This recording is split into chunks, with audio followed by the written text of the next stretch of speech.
Hi, good morning.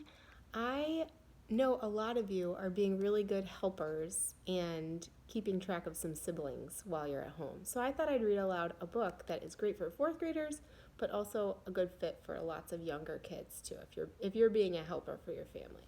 Here it is. It's called Alfred Zector, Book Collector by Kelly DiPucchio.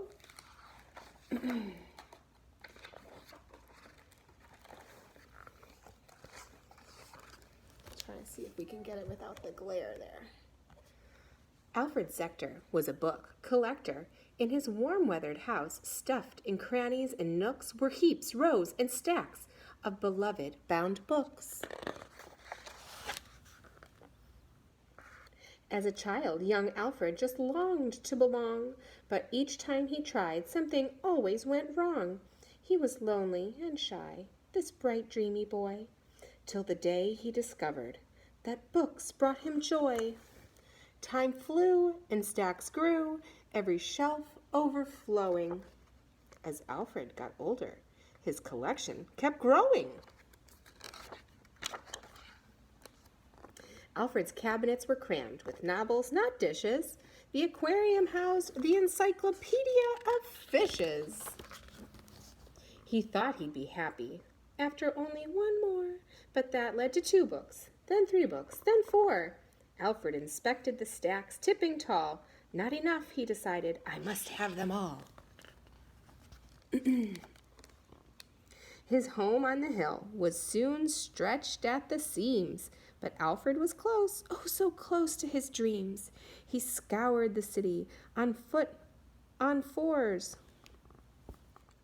on fours, He overturned rocks and he knocked on front doors.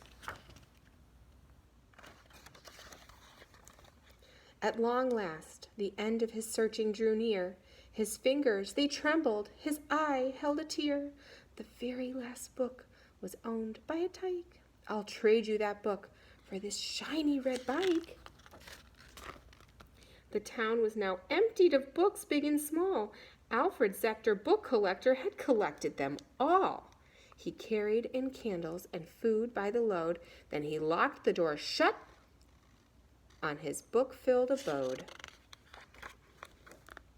Alfred should have been happy. His dream had come true, but something was missing.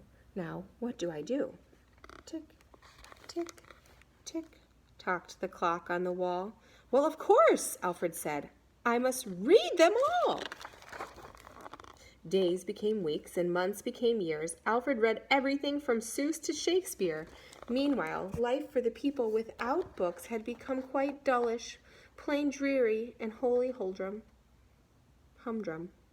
Conversations were bland and bedtime a bore. There were children who'd never been read to before. Then one fateful day, Alfred's last book was read. As he pondered the story, thoughts itched in his head. The tired old man took a good look around. Books blocking the doors had left him housebound. The joy he'd once felt was replaced by sheer doom. The books that he loved had created his tomb. Alfred felt smothered. Now what? He cried. Something's still missing. What is it? He sighed. Alfred shuffled and shimmied up the tall chimney stack. He emerged out the top of his weed-woven shack. There on the roof he sat very still, till a rusty red bike rattled over the hill. Now all of that reading made Alfred quite smart. Thoughts sprang from his head, and they spread to his heart. I figured it out, Alfred called from the thatch. Excuse me, young man, here's a gift for you. Catch! Alfred felt giddy and free as a bird. There's more where that came from. Go spread the word. Alfred gave books to the young and the old. He laughed and he smiled as stories were told. Once again, folks were reading all over the town, in bakeries, on buses, in trees, upside down. Surrounded by friends, Alfred Zector declared, the best kind of books are the books that are shared. Thanks for reading with me.